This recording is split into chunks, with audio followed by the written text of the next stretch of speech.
Punonjës nga institucionet të ndryshme të Korçës janë bërë bashkë për të dhuruar gjak në ditën botërore të talasemisë. Kjo kauzë është mbështetur dhe organizuar nga Prefektura e Qarkut të Korçës në bashkëpunim me Qendrën Rinore dhe Bankën e Gjakut, me qëllim mbështetjen e fëmijëve talasemik. 8 maj është dita botërore e talasemisë, një sëmundje gjenetike që për fat të keq prek miliona njerëz në mbar botën, e referuar statistikave që kemi nga mjekët hematolog.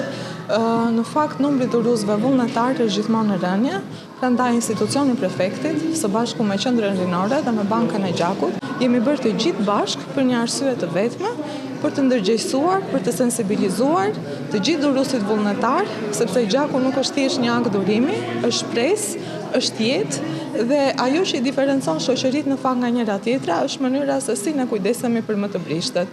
Kemi zgjedhur 8 maj për të dhënë këtë mesazh. Dhuro gjak, shpëto jetë. Pjesë e dhurimit janë bërë edhe punonjës të policisë së Qarkut të Korçës, të cilët e vlerësuan si shumë të rëndësishme këtë fushat për dhurimin e gjakut. Vlerësojmë shumë të rëndësishme nismën për të dhurimin e gjakut, pasi duke dhuruar gjak ne shpëtojmë një jetë.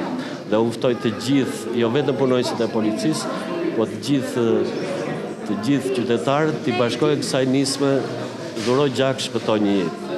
Mendoj që është një nisme mirë për të dhuruar gjak, jo vetëm ne si punonjës policie, po për të gjithë personat që e ndjejnë të nevojshme, sepse është një nismë që ndihmon jetën e njerëzve, të cilët mund të bëjnë aksidente të ndryshme.